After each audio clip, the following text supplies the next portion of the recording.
দ্রুত বিচার প্রক্রিয়া সম্পন্ন করে দোষীদের সর্বোচ্চ শাস্তি দিতে হবে। আমরা ভারাক্রান্ত হৃদয়ে আমাদের সদ্য নিহত ও শারীরিকভাবে অত্যাচারিত অভয়ার প্রতি সংগঠিত অপরাধের প্রতিকার চেয়ে এই মর্মে অঙ্গীকারবদ্ধ হচ্ছি এবং দীপ্ত কণ্ঠে শপথ নিচ্ছি যে চূড়ান্ত বিচার পাওয়ার লক্ষ্যে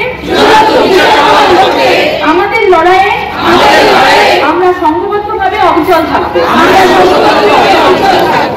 এবার আমি শপথ বাক্য পাঠ করব। আমাদের শপথ আমরা প্রতিজ্ঞা করছি প্রতিটি নারীর সুরক্ষাকে সুনিশ্চিত করতে হবে। আমাদের প্রতিটি দাবি পূর্ণ না হওয়া অবধি আমরা প্রতিবাদ আন্দোলনের পথ থেকে সরে যাব না। আমাদের লড়াই জারি থাকবে। জনগণের লড়াই জারি থাকবে যতক্ষণ না পর্যন্ত অপরাধীরা শাস্তি পাচ্ছে এবং অপরাধীদের আড়ালকারীদেরকে আইনের আওতায় এনে বিচার শুরু হচ্ছে। আমাদের লড়াই জারি থাকবে। We want justice. We demand justice. You demand justice. We want justice. We want justice.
মহিলাদের আমরা অনুরোধ করছি প্রদীপ প্রজ্বলনের জন্য।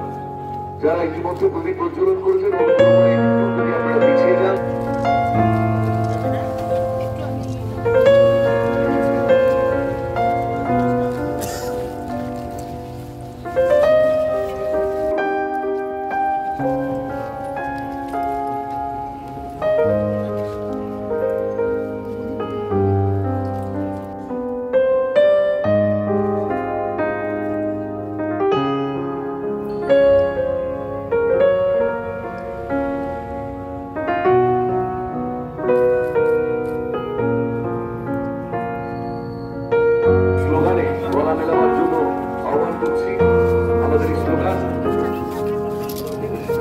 জনতার স্লোগান আমরা সেই সময়টা পার করছি।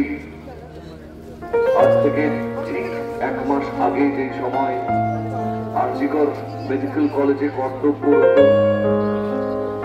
একজন ডাক্তার সুপ্রিম কোর্টের উপরে মানে ওনাদের বিচারের উপর আমাদের আস্থা রয়েছে এবং আমরা তার দিকেই তাকিয়ে আছি যাতে তিলোত্তমা সঠিক বিচার পায়, যাতে তিলোত্তমার মা বাবা সঠিক বিচার পায়। শুধুমাত্র এই ঘটনা না, আরজিকরের ঘটনার পরেও দেখা গেছে রাজ্যে কিন্তু আবারও একই ঘটনা বারবার হচ্ছে। কোথাও গিয়ে কি প্রশাসনের যে চাপ, সেই চাপটা কম মনে হচ্ছে? যথেষ্ট কম। যতক্ষণ না প্রশাসনিক ব্যবস্থা করা হবে, করার থেকে করাতম হবে, ততদিন কেউ সুরক্ষিত নিজেকে বলে মনে করতে পারে না।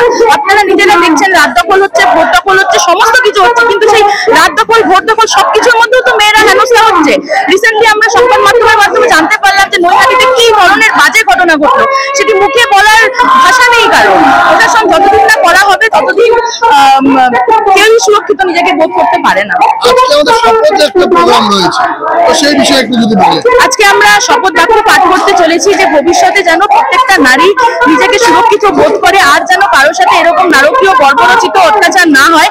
শুধু আমরা দখল যখন করছি তখন একসাথে সংঘবদ্ধভাবে যাচ্ছি, কিন্তু ওই রাত্রিবেলা যদি একটা মেয়ে একা যায়, সে যেন সুরক্ষিতভাবে রাস্তায় মাথা উঁচু করে হেঁটে চলে যেতে পারে, সেটাই আমরা আজকে শপথ বাক্যে পাঠ করব।